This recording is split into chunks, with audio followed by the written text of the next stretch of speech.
The great temples of Karnak and Luxor are some of the most spectacular ruins in the world today. They're both located close to the city of Luxor, in Egypt.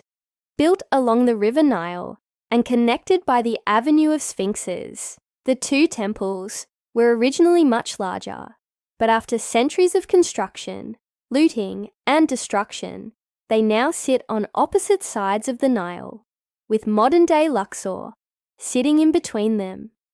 These temples are so massive that it can be hard to wrap your head around just how big they once were. And there's still more to discover beneath the sand and under the watchful gaze of the Egyptian Museum. Welcome to my channel. Today we're going to explore the shocking secrets that archaeologists have found at the Great Temple of Karnak. Make sure to hit that subscribe button so you never miss an exciting episode. Viewer discretion is advised for this video, as some of this video may be offensive or disturbing. We, the makers of this video, in no way support or condone the actions of the subjects featured. During its time, the Great Temple of Karnak was one of the largest religious complexes ever built in honor of several Egyptian gods. It was a busy place filled with worshippers, servants, and priests. It was also a symbol of the Pharaohs' power and their connection to the divine. Construction began on the temple complex in 2055 BC during the reign of Senusret I of the 12th dynasty and continued sporadically until the end of the New Kingdom. In about 1069 BC, it was mostly built by kings of the 18th dynasty, including Thutmose III, Hatshepsut, Akhenaten, and Tutankhamun, who probably didn't have much of a say in the matter. It saw further development during the reigns of Ramesses II and III, and then it was essentially abandoned. By the 4th century AD, the worshippers had long since moved to other temples, and the site was eventually overrun. Today, the temple complex is a UNESCO World Heritage Site and is open to tourists. But we've only uncovered about 2/3 of it. There's still more to find under the sand, and under the watchful gaze of the Egyptian Museum. We already know that the temple complex was a place of worship, but recent excavations have revealed that it was also a bustling city. Archaeologists have discovered a bakery that would have fed the thousands of workers who built the temple. They've also found houses, administrative buildings, and even a mortuary. In fact, the complex was so large that it had its own cemetery. Thousands of workers and artisans are believed to have lived within the city, working on the temple complex and serving the priests and officials. Some of the workers' housing units were surprisingly luxurious, suggesting that the builders of the complex were well paid. It's not clear whether or not slaves were used in the construction, but it's possible that some prisoners of war were among the ranks. The discovery of the bakery suggests that the food was made on site, rather than being brought in from elsewhere.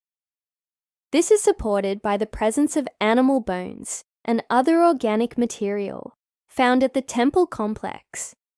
The animals were most likely sacrificed and then eaten by the workers and visitors to the temple.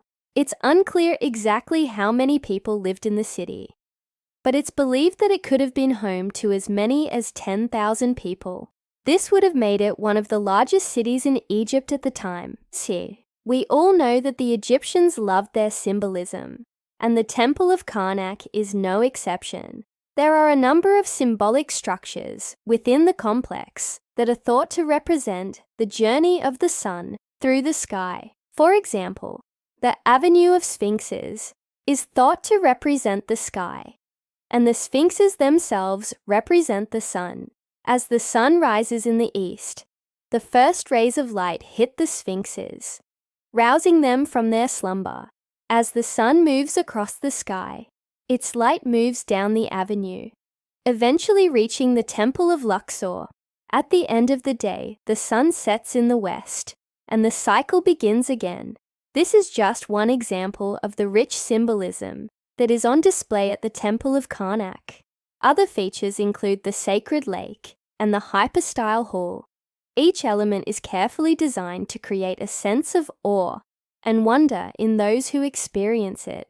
The Egyptians were very particular about the placement of their temples.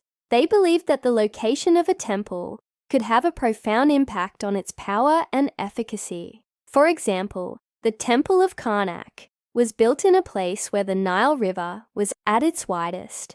This was believed to symbolize the primordial waters of chaos that existed before the creation of the world. Other temples were built near natural features, such as mountains or caves.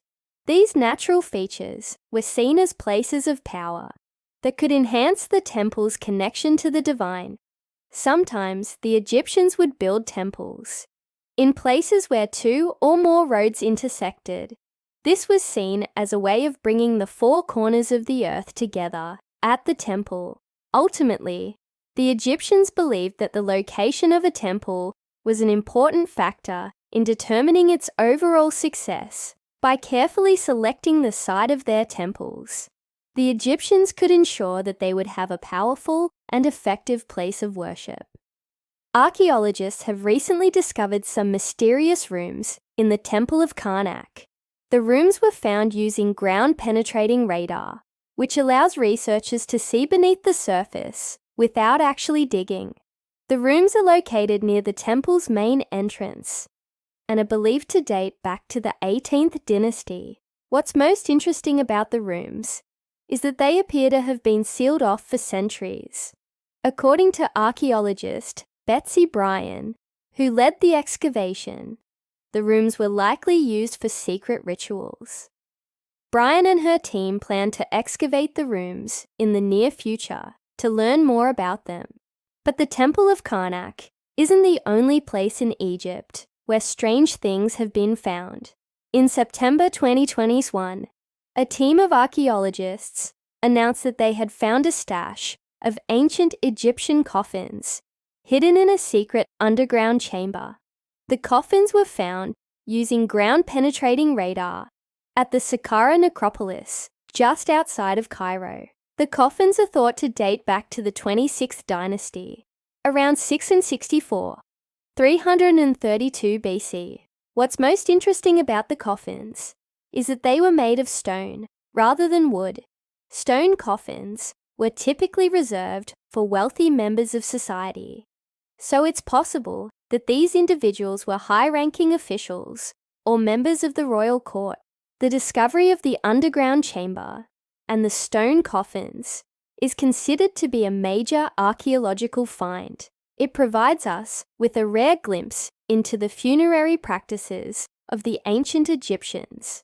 It also gives us a better understanding of the elite culture of the 26th dynasty. In addition to the coffins, the team also found a number of artifacts, including fragments of mummy cases, sarcophagi, and statues. All of these artifacts will help us to learn more about the history and culture of ancient Egypt. If you want to learn more about these amazing discoveries, I encourage you to check out the articles and videos that I've linked below. While the Egyptian pyramids are undoubtedly the most iconic structures from that civilization, the temples are equally impressive. They served as homes for the gods and as symbols of the pharaoh's power. They were centers of religious and economic activity, and they played an important role in the lives of the ancient Egyptians. As we continue to explore and excavate these amazing sites, we're sure to learn even more about the fascinating history of ancient Egypt. Now it's time to make your voice heard. Which of these secrets surprised you the most? Did you know about them beforehand? Let us know your thoughts in the comments section below. And while you're at it, be sure to like and subscribe for more videos like this one. Thanks for watching. We'll see you next time.